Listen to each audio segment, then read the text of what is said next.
just thought I'd show you where we've been for the last 6 days. This is where we've stayed.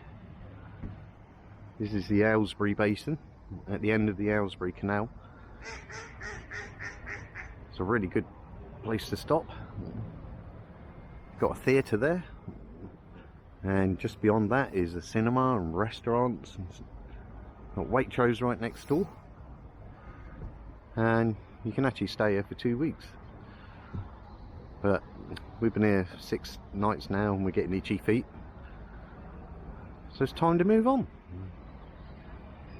We're going to head back up the Aylesbury Canal, back onto the Grand Union Canal, and then head south towards London. Yeah, come with us.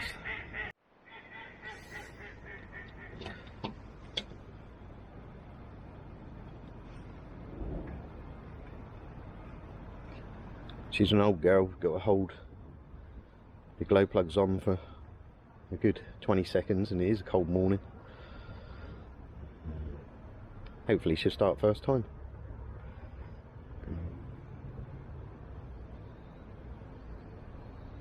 That should do it.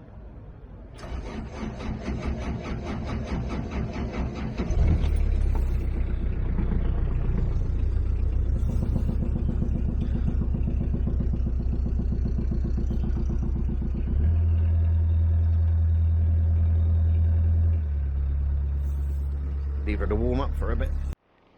Right, we've just reversed out of here, or Doug has. Hi. And we basically just turned on. It went the wrong way for us, but it's actually worked really well, because literally we've just spun all the way round. And we have to watch over there because there's a little weir there, so you have to avoid that, otherwise it pushes you out.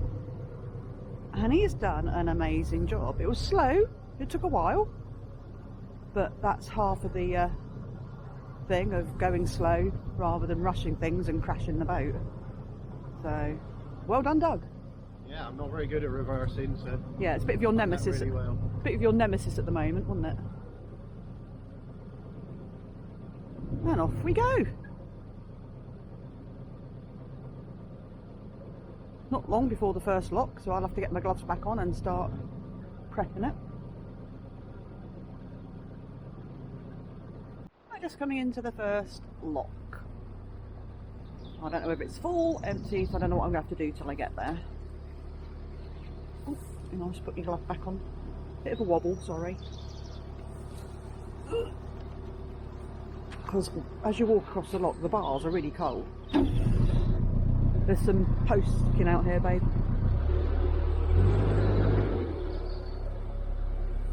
Oh, they are. Look. Oop. Rope. Sorry. I was in the way. Whoopsie. Right, get my windlass.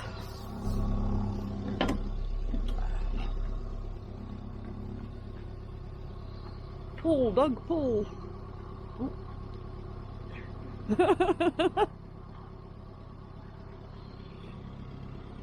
Just check he hasn't left it in gear. Right, off I hop. A lot of these have their paddles left up because they're leaky locks, as this one has. So hopefully that means it's empty.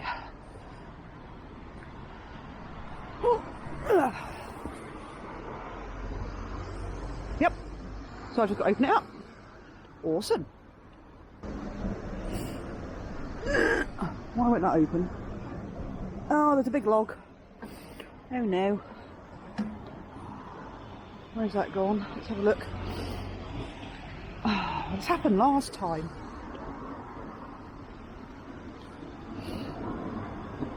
Alright, hang on. I'm going to have to turn you off for a minute because I've got to get this log out the lock. I can't open up the gate properly. Sorry about that. I had to go and get reinforcements, so I couldn't do that. If it had been full, it would have been fine, but because it was empty, I'm not that tall. And he was quite a big log. We think it's probably come off someone's boat. Here he is, the culprit. There's no way I was getting the gate open on that. I'll just wait for Doug to come in. It's a very leaky lock, look, which is why you have to leave the paddle up, otherwise it just overflows. Oh, hello. Where are you? Right, here he comes.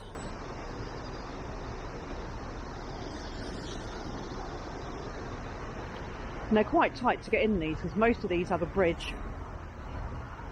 Oh, boink, little boink. There's really nothing you can do about that.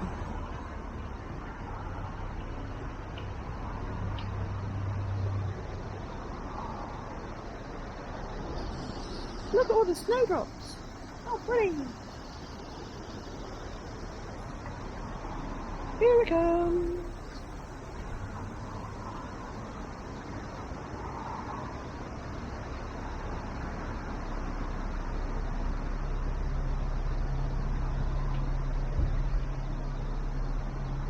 Hello.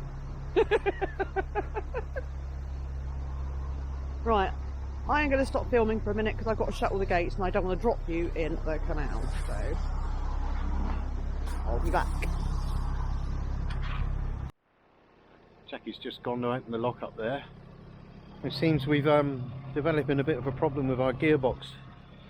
In idle, it's starting to rattle and bang about. It did it the other day and I changed the gearbox oil and it settled it down a little bit, but it's starting to get worse again now, so I can't cruise at idle. I have to up the revs a little bit. It makes controlling the boat a bit more difficult, but we're still moving. Now there's a marina at the, at the end of the canal and then onto the Grand Union, and then about 5 or 6 locks down there's a marina with a very good engineer there, so I was due to speak to him about checking the engine over anyway on the 5th of March. It's now the 28th of February, so we're going to head down, get it down as close as I can to him, and then when we're due to see him, get him to check the gearbox out as well. It's a Hearth gearbox and apparently they're notorious for failing, so we might, if we have to get a new gearbox, we might get it PRM gearbox put on it. It's going to cost a few pennies, but at least we don't have to worry about it for a long time. Boat life. Really narrow bit down here, all the reeds. Gets worse as we go further along. I can imagine this canal's a nightmare in the summer because it's quite a shallow canal, and in the summer the water levels will drop and these reeds will grow outwards. I'm glad we did it this time of year. It's a beautiful canal though, Jackie, isn't it? Yeah, it's lovely. I highly recommend you do the Aylesbury Arm and then go and stay in the Aylesbury Basin. It's been a real nice place to stay, real nice canal.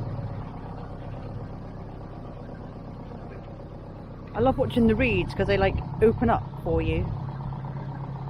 They will move out of your way.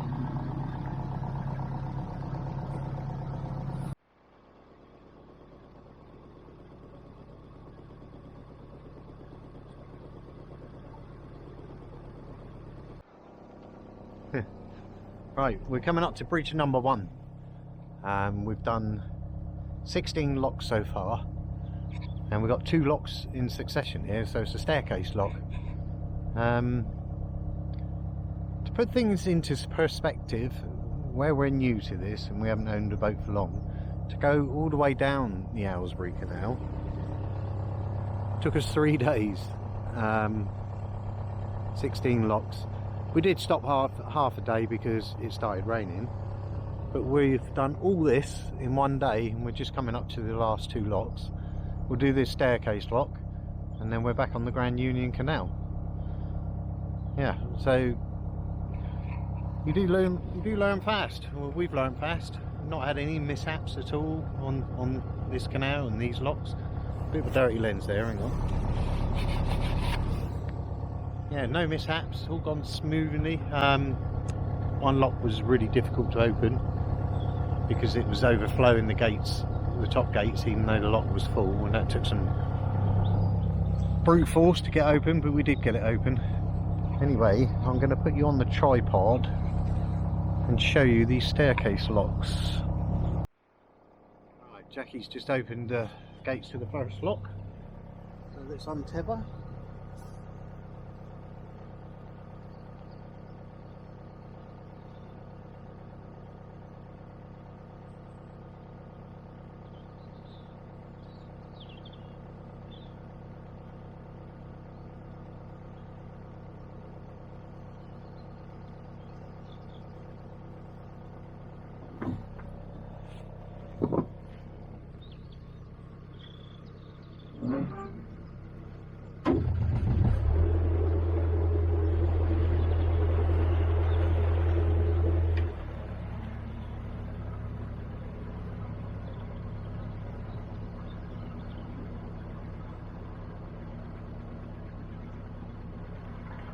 very deep locks these are.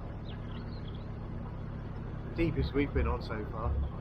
Not sure if the second one's that deep. I think the first one, well, lock number 1, we're going into lock number 2 in a minute. Good practice for when we have to do the KN hill locks later on. So we'll be heading down that way soon.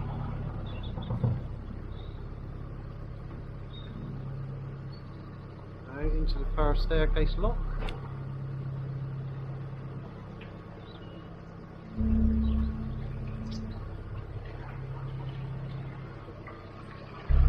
Under the bridge.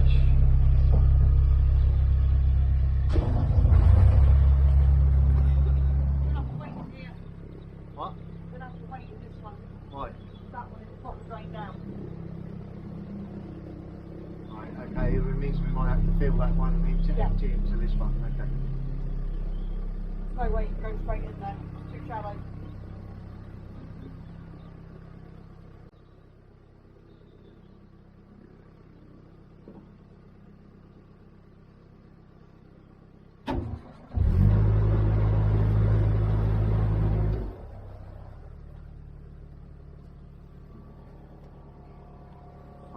Directly in front of us is the next lock, but Jackie says that one's quite empty, so we might have to go up, fill that one first, and then we can fill this one. So let's go and have a look.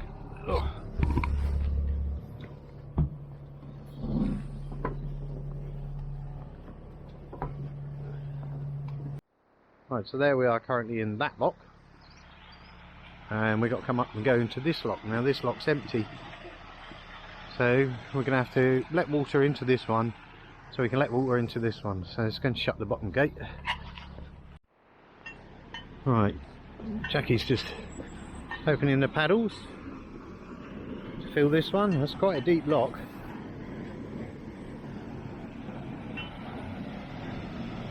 There's loads of metal down there.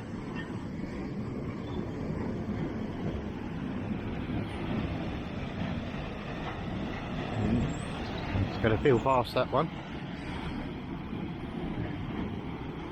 Interestingly, that one's draining out. Must be a runoff there.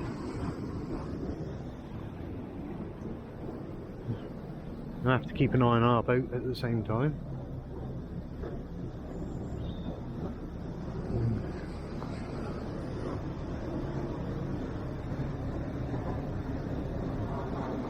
That one's filling.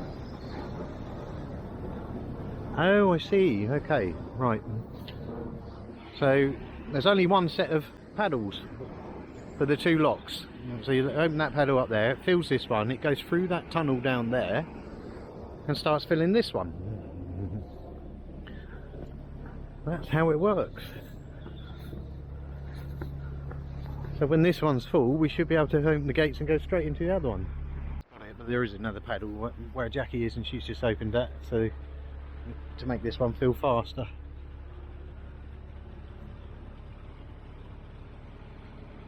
Yeah, it's all a learning curve. Yeah, it's a little bit confusing, but now we know how it works, don't we? So this one was filling already because there's a hole in that one down the bottom like a tunnel, and it's filling this one slowly. First staircase lock into the second staircase lock. Took us a while to figure out how it all worked. So basically we had to wait for the water to start spilling over the top of that gate for it to level out. We are learners still.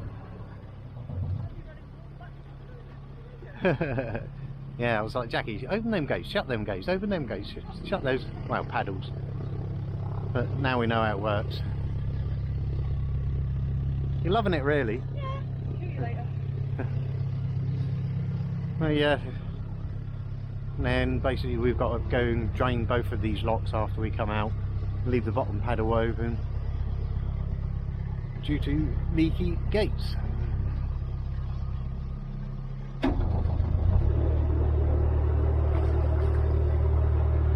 We've decided, because it's a beautiful day where we're moored, There's our boat with a bike on it now, because Doug bought a bike off him over there.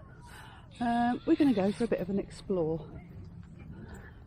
But an absolutely stunning place. So we're right on a reservoir. It's called Tring Reservoir. And there's lots of birds.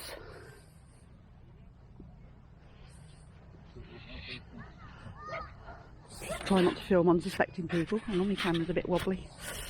So there's more than one pool. But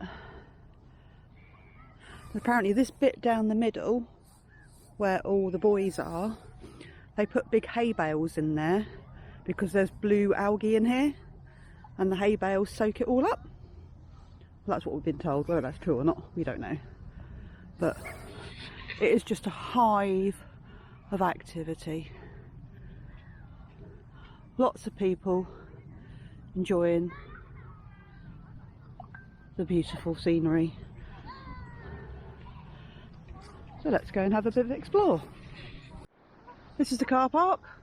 This is where we finally managed to get our car from. We had a very nice man came and bought a TV off us that we didn't use, and he gave Doug a lift back to the car because it was quite a way.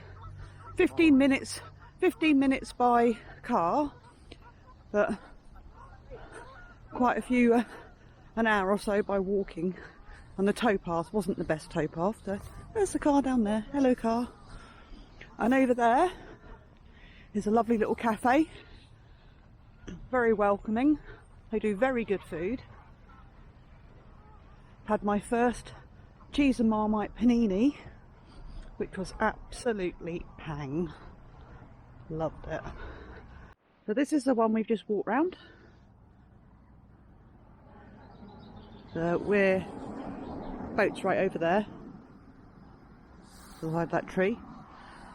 And this is another one. So we're going to have a look and see what's going on in there. Probably the same as what's happening in the other one.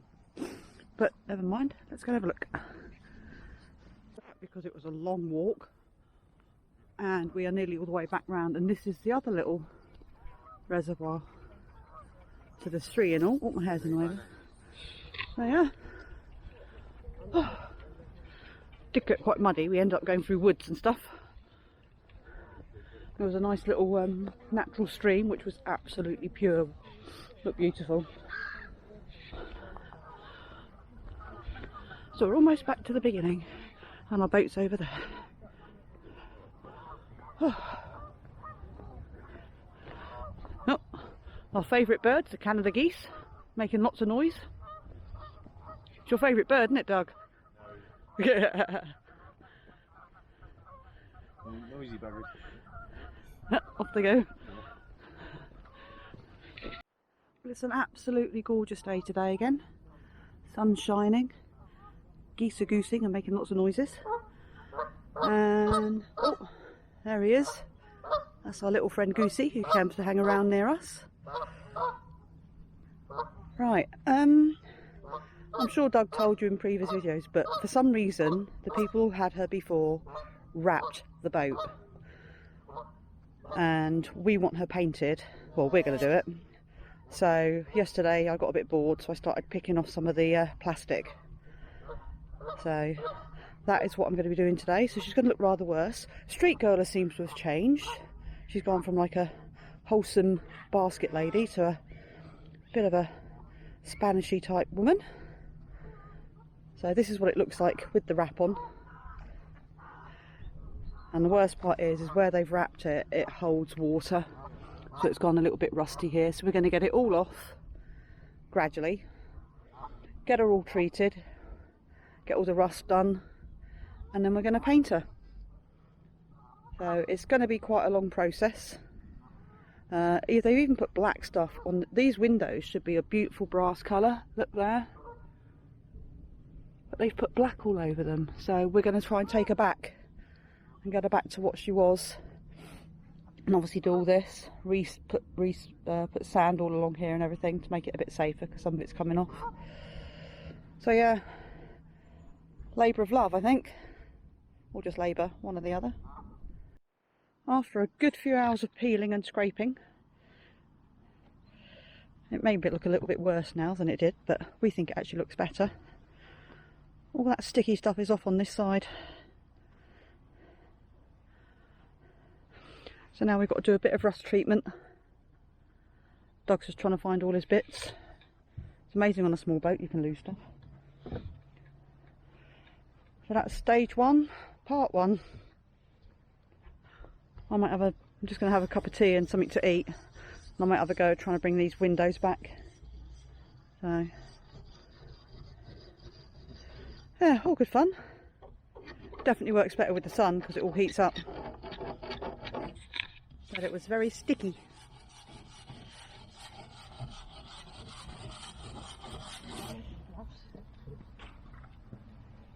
Doug's busy trying to get all the excess paint and that off. Rub the rust down, treat it.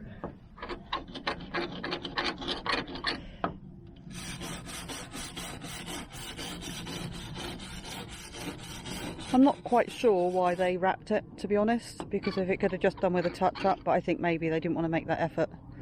Well, this rust is all caused by water sitting behind the vinyl wrap. I know. Done it no favours at all. No. And then when they put the sticky back plastic on the inside, all the stuff that was coming in was being covered as well. So we've got a lot of work to do, but I'm pleased we managed to make a start. Right, that's going to be it for today. It's getting quite late now, and we've got to nip off to B&Q, where I'm going to get some paint. I did have a go at scraping down the windows, but whatever they've done to them, they've pretty much ruined them. I did get some off, but not great. But we're going to try and get some more off and just try and bring them back to life again. Yeah, just spray them. Yeah, I think we're going to have to spray them, unfortunately, which we didn't want to do. But they're just in such bad condition where looks like they've used some sort of tape, but they've also painted on it. It's, oh, my shadow, sorry. And they've all gone a bit yucky. See all this black stuff? It's really hard to get off. Found a few holes once we took the wrap off. Doug's had to fill them.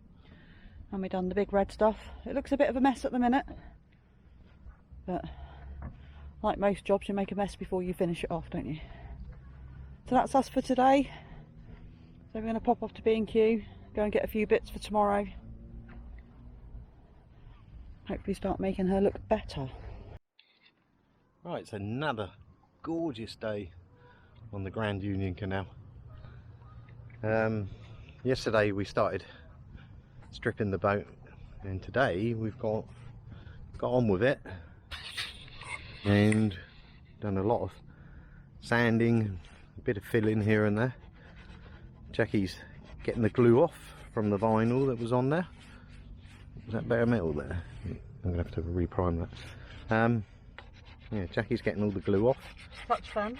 We bought a glue remover, which was absolutely useless. Jackie's just using a bit of white spirit and then scraping, and the glue's coming off. But, oh, Douglas. Oh, I just knocked her white spirit over. You can fill that up again then. Yeah, and I've been sanding. I'm using an electric sander, rechargeable batteries.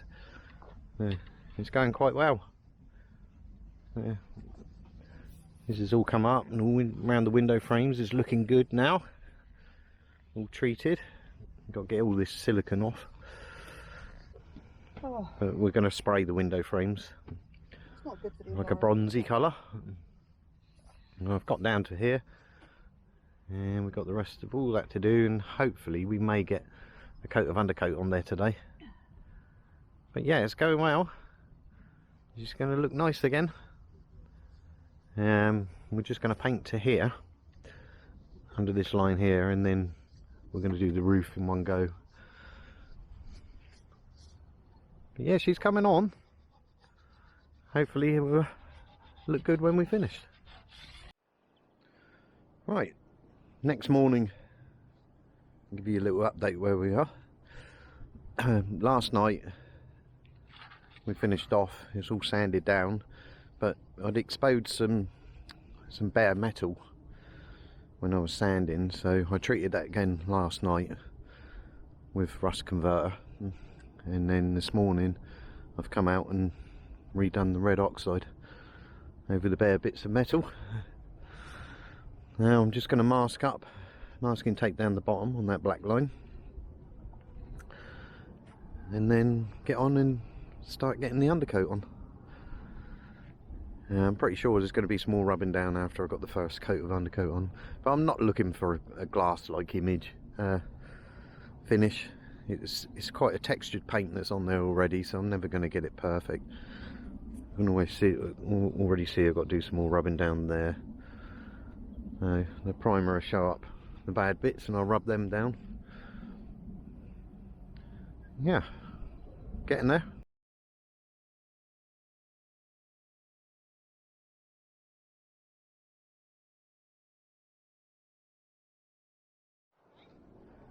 Well, that's the top coat on. She's looking nice. And we've peeled half the vinyl off of half the roof.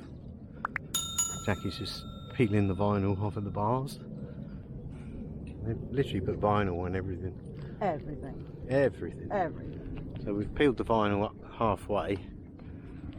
We're going to spin the boat around and then peel the vinyl on this part on the other side, and then take these two solar panels off, sand it down, do any rust treatment, fill in, and then paint it up to this point here, and then another day we'll remove this lot and do that lot. Yeah, we've got going to get some blacking to go around the bottom again. The actual hole's fine, it was recently blacked when we bought it. Yeah, still quite a bit of work to do, but she's already looking greatly improved. What do you think, Jack? Yeah, getting there, aren't we? We are. Labour of love. Labour.